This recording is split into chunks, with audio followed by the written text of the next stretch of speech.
책을 읽고 블로그에 정리해놨던 글을 영상으로 제작해봤습니다. 혹시 이런 마음이 든 적이 있나요? 좋은 일이 생기면 왠지 불안해지고 그런 감정이 애기 불안을 불러오게 됩니다.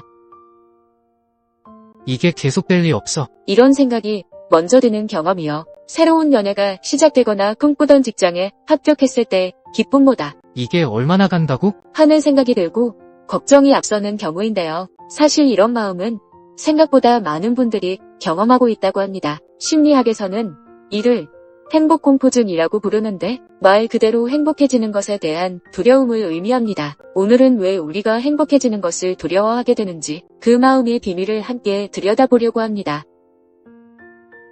첫 번째, 행복을 피하고 싶어하는 마음입니다. 먼저 행복 회피 심리부터 이야기해 보겠습니다.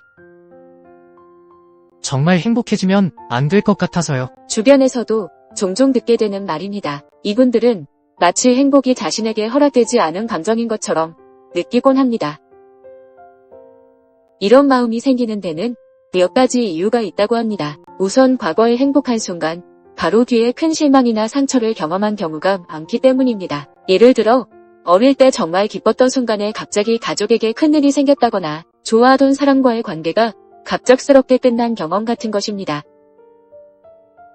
뇌는 이런 경험을 통해 행복은 위험신호라는 잘못된 학습을 하게 됩니다. 그래서 행복한 감정이 올라오게 되면 곧 나쁜 일이 생길 거야. 하는 식의 경고가 울리는 겁니다. 또한 일부 문화적 배경도 영향을 줄 수 있다고 합니다. 너무 좋아하면 큰일 나. 사람은 겸손해야 해. 이런 말을 자주 들으며 자란 분들은 행복을 표현하거나 느끼는 것 자체를 죄악시하게 되기도 합니다. 두 번째, 완벽해야만 행복할 수 있다는 착각. 두 번째로 살펴볼 것은 완벽주의와 행복의 관계입니다.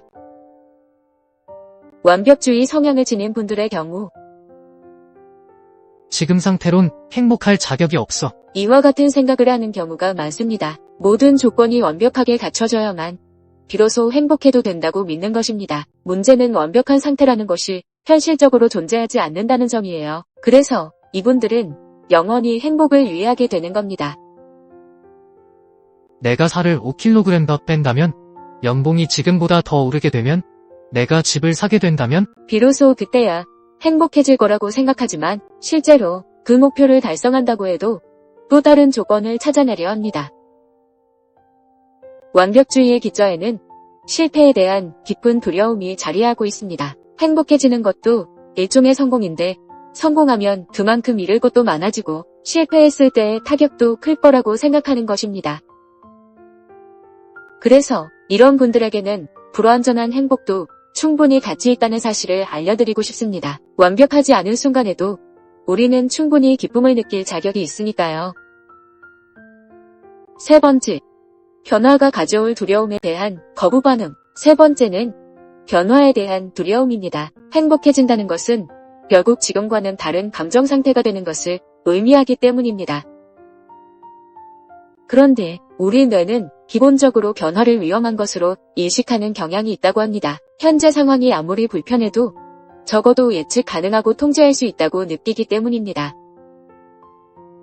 지금 이 상태가 나한테는 너무 익숙해. 이와 같은 마음이 바로 이런 심리를 보여주는 겁니다. 불안하고 우울한 상태가 편안하다고 느끼는 건 아니지만 그래도 알고 있는 감정이니까 더 안전하다고 여기게 되는 겁니다. 또한 행복해지면 주변 사람들과의 관계가 달라질 수도 있다는 걱정도 하게 됩니다. 내가 너무 행복해하면 다른 사람들이 시기할 거야. 혹시 친구들이 나를 멀리하지 않을까? 이런 생각들이 행복을 선택하는 걸 주저하게 만듭니다. 하지만 진짜 좋은 관계라면 서로의 행복을 진심으로 응원해주는 것이 맞습니다. 그리고 변화가 항상 나쁜 결과만 가져오는 건 아니라는 점도 기억해야 합니다. 네 번째, 스스로를 처벌하고 싶은 마음. 마지막으로 자기 처벌 욕구에 대해 이야기해 보겠습니다. 나는 행복할 자격이 없어. 이런 생각 누구나 한 번쯤은 해보셨을 것 같아요. 이런 마음 뒤에는 보통 죄책감이나 수치심이 숨어 있다고 합니다. 과거에 누군가에게 상처를 준 일이 있거나 실수로 했던 기억이 남아있는 경우라면 그렇게 했던 내가 절대 행복해져서는 안 돼. 이렇게 스스로를 처벌하려고 합니다. 마치 행복을 느끼는 것이 그때의 잘못을 용서하는 것처럼 생각하게 되는 거죠. 또는 다른 사람들이 힘들어하는 상황에서 혼자만 행복해하는 것이 이기적이라고 느끼기도 합니다. 가족이 어려움을 겪고 있거나 주변에 아픈 사람이 있을 경우라면 내가 어떻게 혼자 웃을 수 있어? 이런 생각을 하게 되는 겁니다. 하지만 이런 생각은 사실 도움이 되지 않습니다. 내가 불행해진다고 해서 다른 사람의 상황이 나아지는 건 아니거든요. 오히려 내가 건강하고 행복해야 다른 사람들을 더 잘 도와줄 수 있습니다. 결국 우리에게 필요한 것은 행복을 받아들이는 용기입니다. 행복공포증은 결국 우리가 스스로에게 가하는 제약입니다. 과거의 상처나 잘못된 학습, 문화적 압박 등이 만들어낸 마음의 감옥 같은 것입니다. 하지만 이제는 그 감옥에서 나올 때가 되었습니다. 행복은 특별한 사람들만 누리게 되는 특권이 아니라 모든 사람이 마땅히 경험할 수 있는 감정이기 때문입니다. 물론 하루아침에 바뀌지는 않을 거예요. 오랫동안 학습된 패턴이니까 시간이 필요합니다. 하지만 조금씩 천천히 변화해 나갈 수 있습니다. 작은 행복부터 시작해 볼 것을 권합니다. 맛있는 커피 한 잔, 따뜻한 햇살, 친구의 안부 문자. 그렇게 소소한 일상. 이런 소소한 순간들을 그냥 지나치지 말고 이야, 지금 너무 좋다. 이렇게 만끽하고 그 순간을 즐기고 있는 나를 인정해주는 겁니다. 그리고 행복해하는 자신을 비난하는 목소리가 들릴 때마다 그건 옛날 생각이야. 지금의 나는 행복할 자격이 충분해. 이렇게 자신에게 대답해주면 됩니다. 행복은 도착점이 아니라 여행 그 자체입니다. 그래서 완벽한 조건이 갖춰질 때까지 기다릴 필요가 없습니다. 행복은 지금 이 순간부터 바로 시작할 수 있습니다. 여러분도 충분히 행복해질 자격이 있습니다. 그 사실을 잊지 마시기 바랍니다.